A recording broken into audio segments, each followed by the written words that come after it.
Hi everybody, welcome to Friday Art Class with me, Adrian Margey. I'm a painter, an artist based in the north coast of Ireland, and over the next few weeks I'm going to give you an insight into my different styles of working and some of the techniques that I use in my paintings. Now these videos are primarily aimed at Key Stage 2 kids in primary school, but I think they might also be useful and enjoyable for younger kids and older students at secondary school. Some mums and dads might also want to join in, and that's absolutely fine. My work explores this whole concept of place. I love to paint landscapes, i.e. sceneries and views and landmarks, buildings that are special to me and special to others.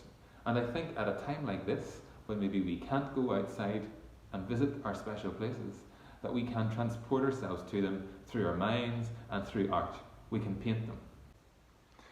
Today we're going to look at one of my favourite places to paint, which is the magnificent Dunluce Castle.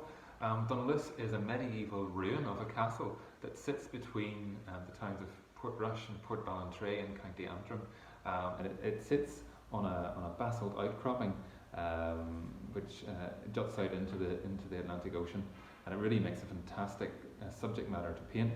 I love the mix really of the strong geometric shapes of the building contrasted against those flowing organic lines of the...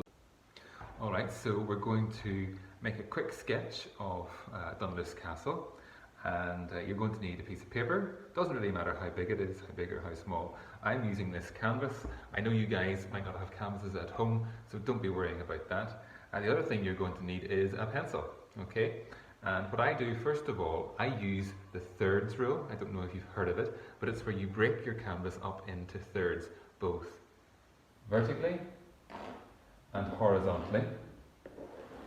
And when it comes to forming a composition, you try to put the key features along these horizontal and vertical lines because it makes a more pleasing composition.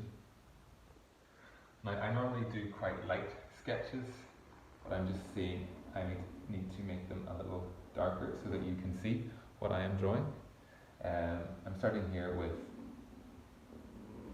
the background mountains and hills that sit behind Dunluce Castle.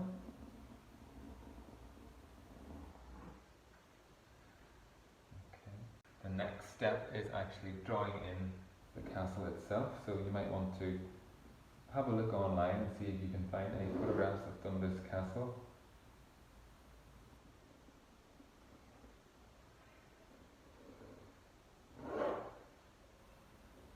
The key really is to simplify the shapes.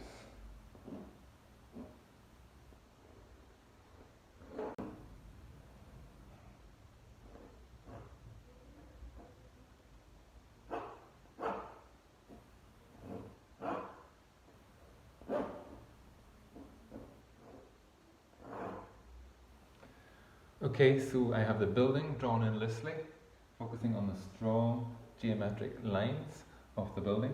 The next thing is to add those sweeping curves of the cliff beneath. These curved shapes really do link the building to the land.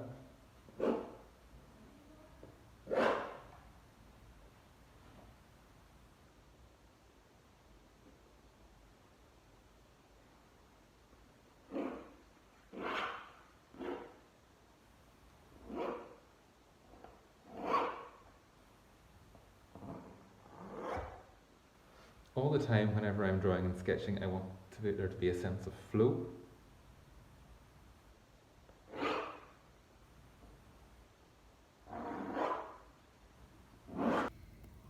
Alright, so that's the preparatory sketch done. Next it's time to get out the paints. This is my palette. I'm not sure what kind of paints you guys are using, but I will be using acrylic paints today. Please don't even think about going out to get paints. Just use whatever you have. Maybe you've got poster paints, watercolour paints, oil paints. The main thing is that we have some vibrant colour on this canvas today. I'm going to start work on the top third section of the canvas, and this is going to be the sky.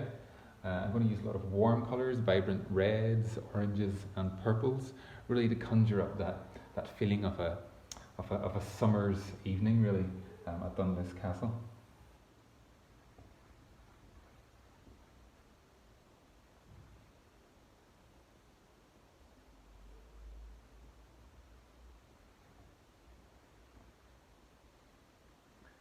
So by painting in sort of the horizon, it will give the image sort of a sense of a glow. All will be revealed whenever it comes to the end. It's now time to add some proper colour into the sky, so I'm going to mix up some reds and oranges.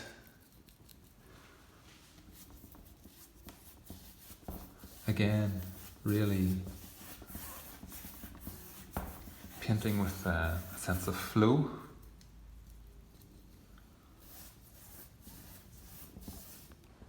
At the top of the canvas,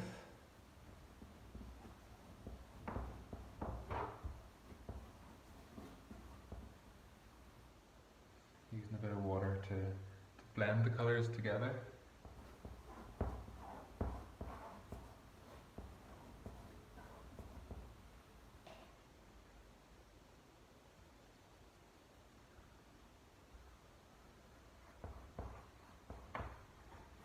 And you can see this coloured section is now about to meet the white creamy section. So what you want to do is to blend these two sections together using quite quick brushwork.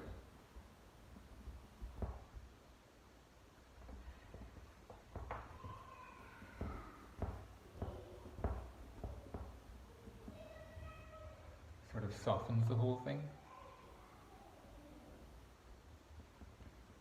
But again, all the time, keeping this flow.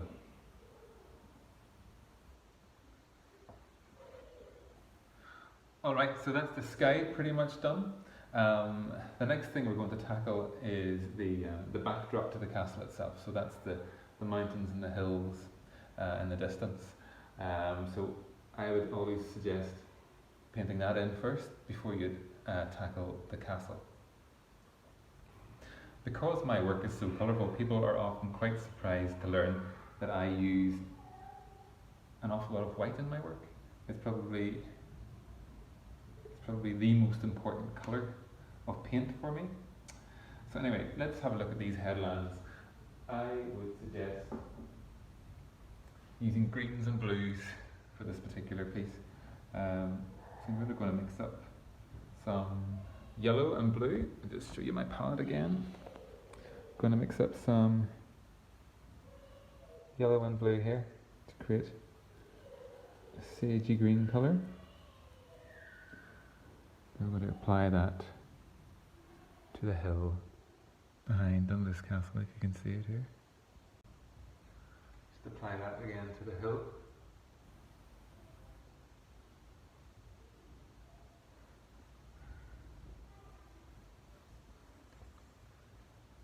And because this particular hill is closest to the castle, it's going to be that little bit darker than the hills that will sit behind it. Okay.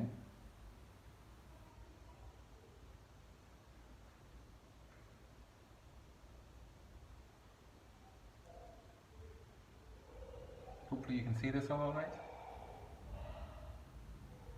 And again, with my brush strokes, I'm sort of mirroring the contours of the land, keeping that flow, keeping that organic shape in mind all of the time.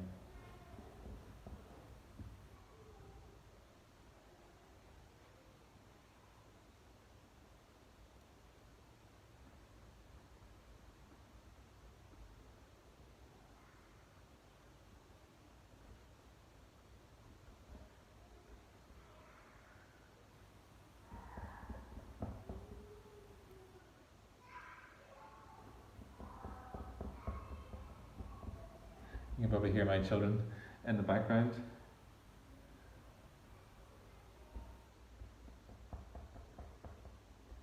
Excuse the odd scream. Okay.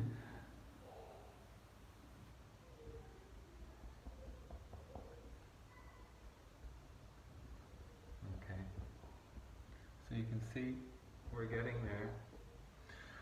We're going to move on now to the hill, the distant hills. Yeah. So this hill is going to be a little bit lighter in colour than this one, and these distant mountains are going to be even lighter again. Okay, so I'm going to introduce a little bit of blue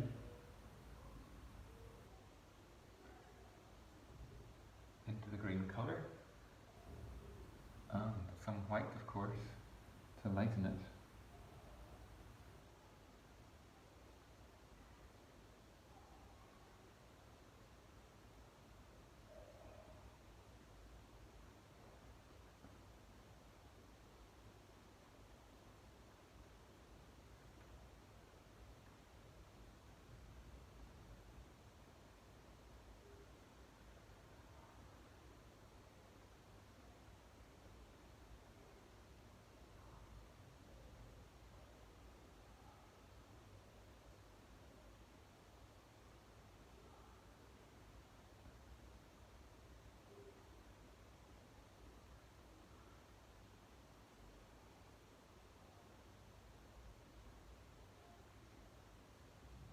I use very basic tools, by the way. This is just a very simple brush.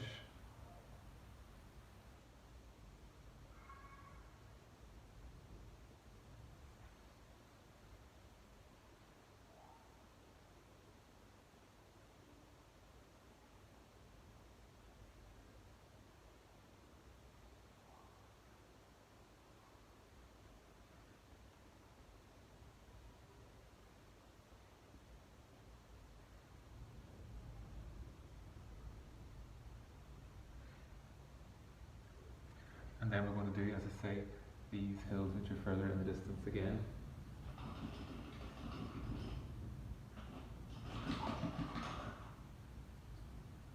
Just washing out my brushes there. You'll have to excuse me, I'm not in my usual studio today. I'm working from home in a bit of a makeshift studio. So it's not ideal, but hey, we're all in the same boat here, I guess. So mixing up some light blue for these hills in the distance.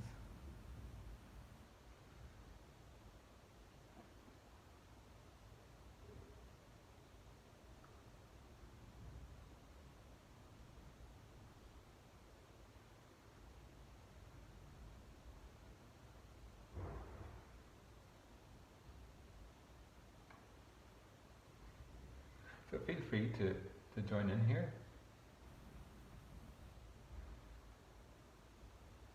Don't be afraid to experiment.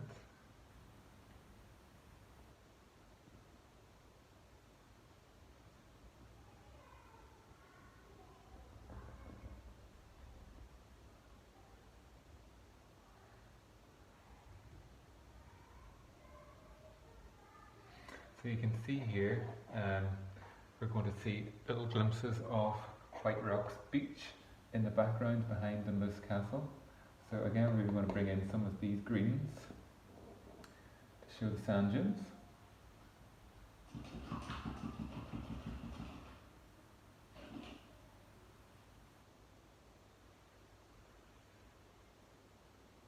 Again, mixing up our yellow with some blue, getting a bit of white on the brush as well to create this green colour of the sand dunes.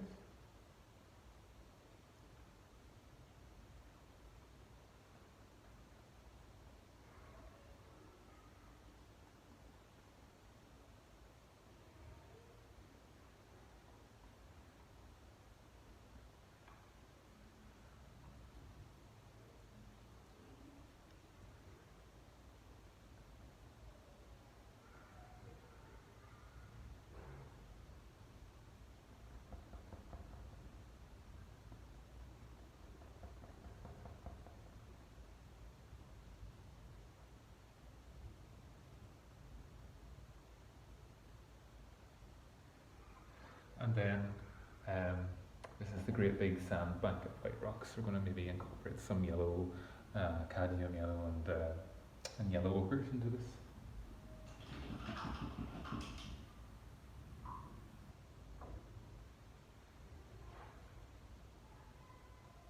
Maybe a little bit of orange as well.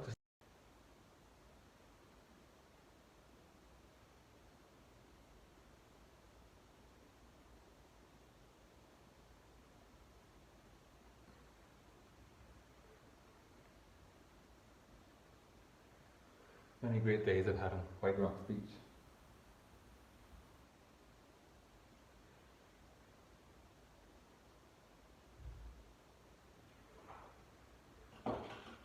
Alright, so that's pretty much the backdrop to the castle complete. Now we're going to move on to Dunluce Castle itself. I'm going to use tones of purples and blues for the stonework, but also incorporate some of the orange and red tones in the sky as the stone would reflect that beautiful light.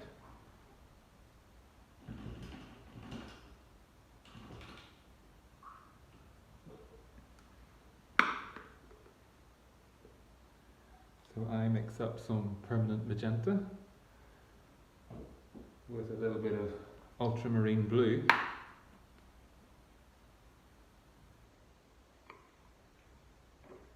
And some white again.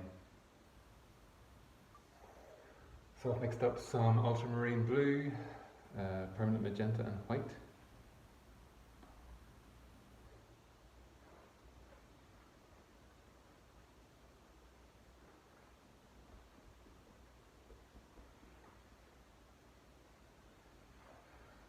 I don't know about you, but I always see Dunluce Castle as a bit of a warrior, like a bold warrior. Strong, robust, sitting there at the edge of the cliff, battling the elements. So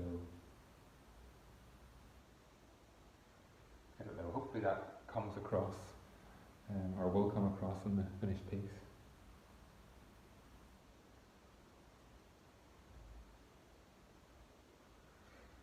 Again, here I'm emphasising sort of those very strong geometric lines in the building itself, and that is kind of echoed in the brush strokes. You can see very much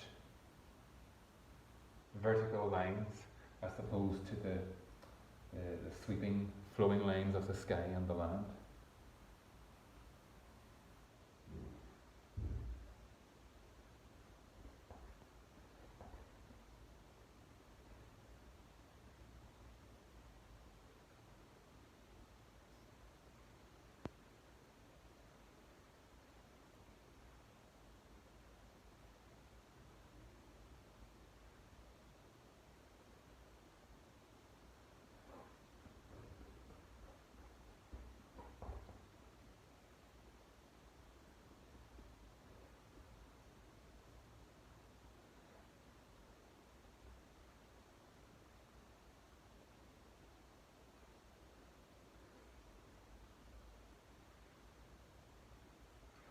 So you can continue to do this.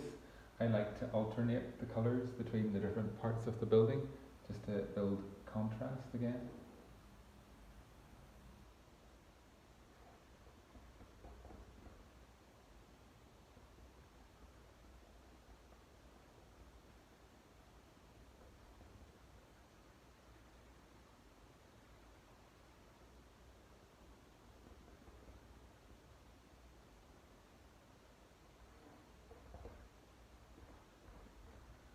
I'm going to jump ahead here because we could be here quite a while. So you can see that I've kind of left the white spaces in between the lilac sections, and in there I'm going to introduce a warmer colour, echoing the colour in the sky, just to add that contrast. And again, this part of it's all about blending. And into the orange I'm going to add a little bit of red as well. Sort of that red from the sky.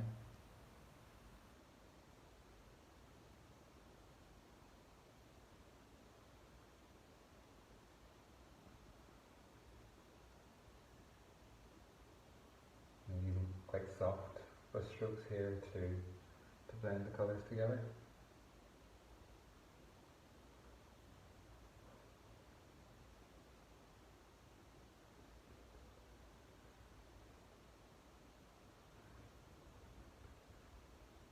I'm sort of painting at high speed for the purposes of this demonstration, so you probably want to take your time a little at home.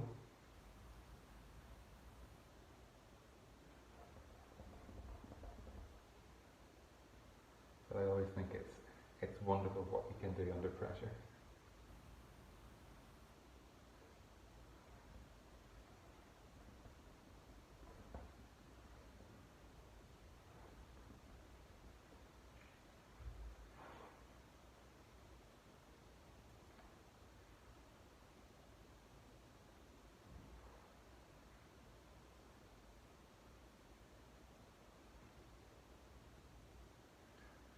start to add little hints of the warm tones into the stone.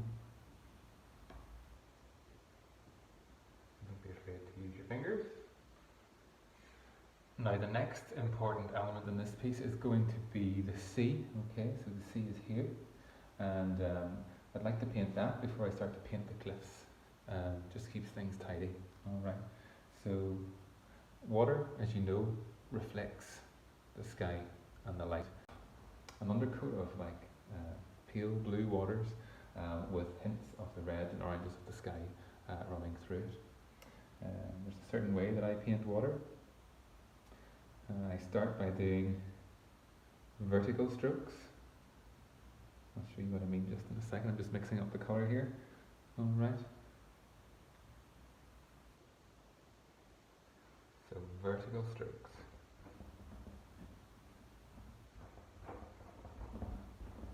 When I'm painting water, I think it's good to work quite quickly, just to get it right.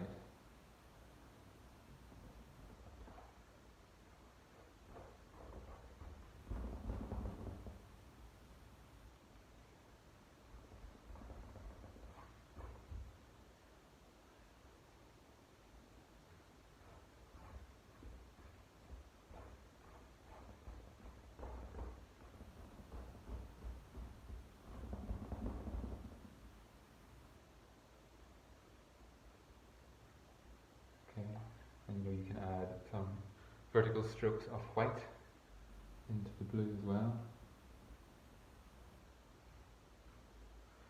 Okay. And to that I'm going to add some strokes of oranges and reds. Okay. Again, mixed with white. Just a couple is required.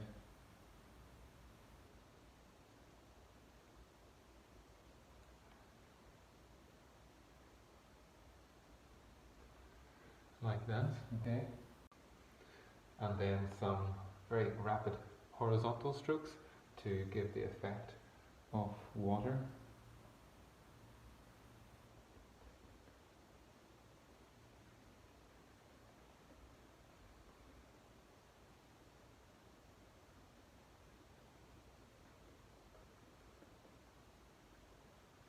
So hopefully you can see that.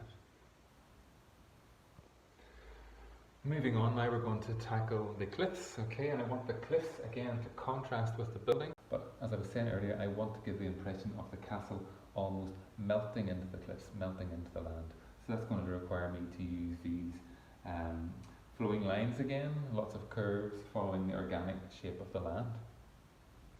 I'm going to start by mixing up some darker colours. I'm going to mix some ultramarine blue with red to create like a deep purple.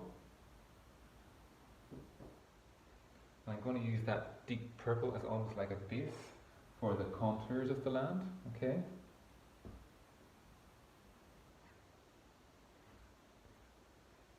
So it's kind of at this point in the painting you start to see things taking shape.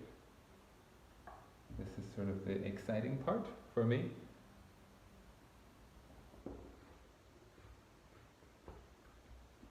And again, I can't emphasize enough in terms of working in this style, it's all about a flowing line. Just, you need to be relaxed. You need to just let go, literally go with the flow, as they say.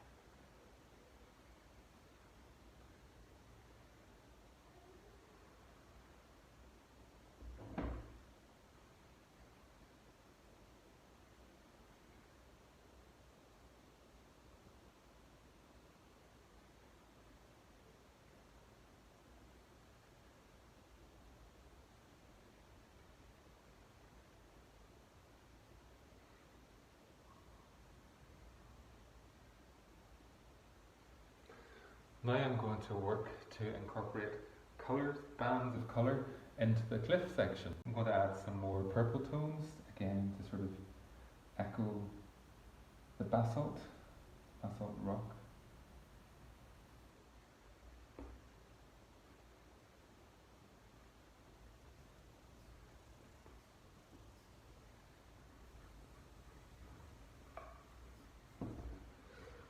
All the trying to kind of contrast colours and tones.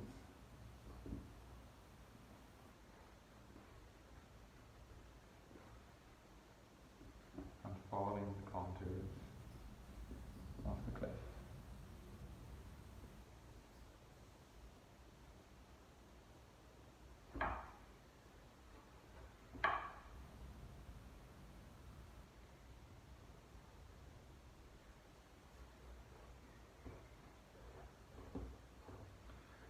When you're working on your piece, don't feel you have to sort of slavishly follow what I'm doing. You maybe want a different colour palette, for instance.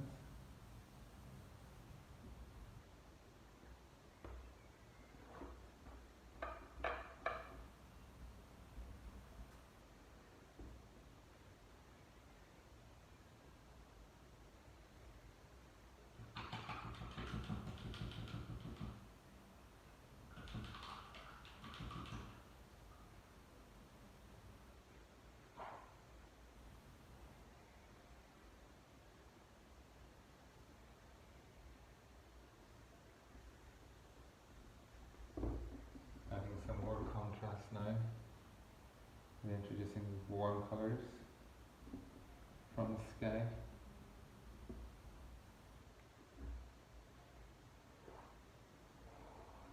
Almost dragging the paint, forcing the paint to blend.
Things are progressing. The next step is to leave this part of the painting to dry.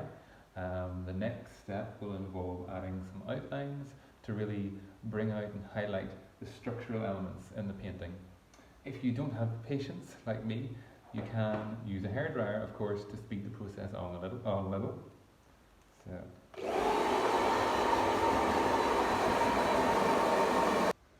going to add in some highlights.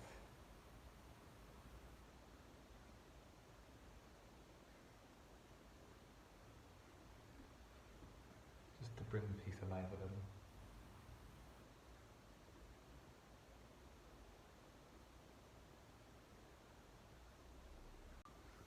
For the outlines, I mix some blue and brown paint to create quite a dark colour. Not quite black, but very, very dark brown. I use a really thin brush called a rigger to outline main structures.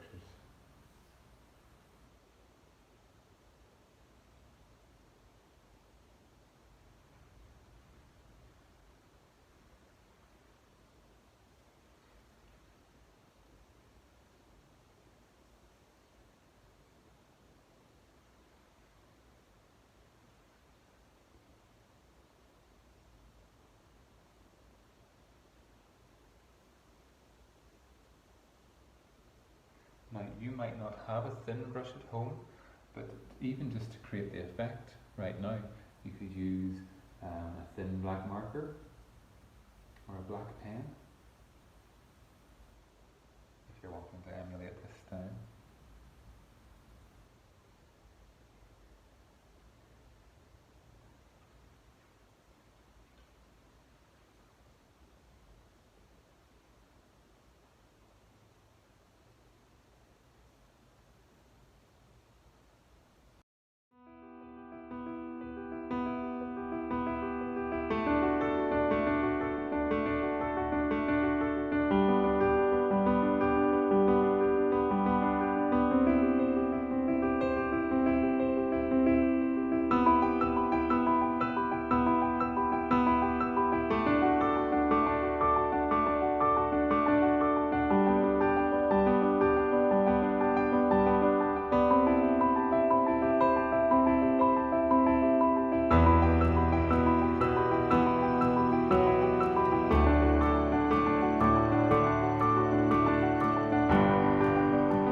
So you can see how that white is really starting to add even more definition to Dunluce Castle.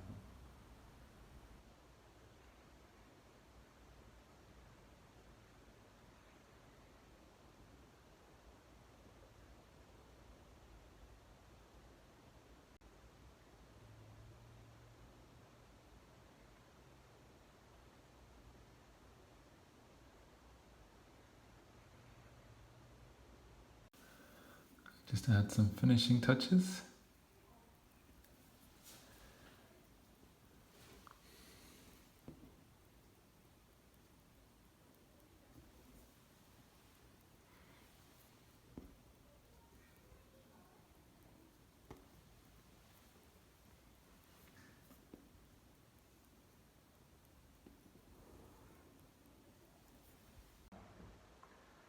Some hints of green.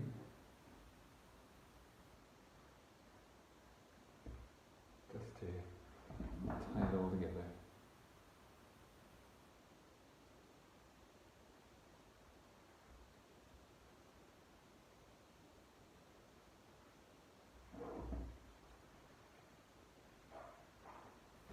And there we go, my completed depiction of Dunluce Castle in my contemporary style. So, just to recap, I started out by dividing my canvas into thirds, both vertically and horizontally. And then I used that grid to house my composition. I also have used bold, vibrant colour to bring a different perspective to a very familiar landmark.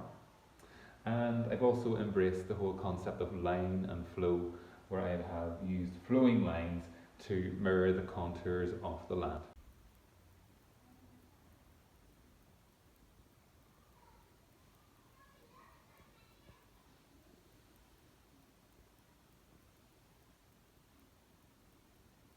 Before you go today, I just want to remind you about the massive collaborative art project that I'm trying to get off the ground.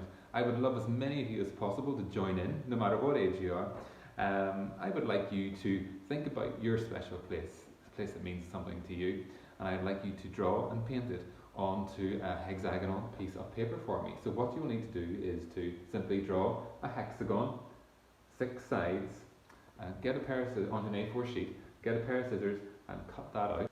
It doesn't have to be perfect, just 6 sides, and I want you to draw and paint your special place onto the stone.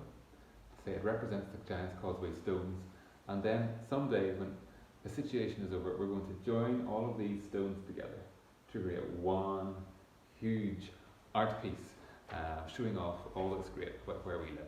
If you're struggling to think of places to paint, have a look on my website, adrianmargey.com. There are hundreds of images on there of places that I've painted, from the Mourne Mountains, from all along the north coast, Belfast cityscapes, and all along the north down coastline and the Ards Peninsula.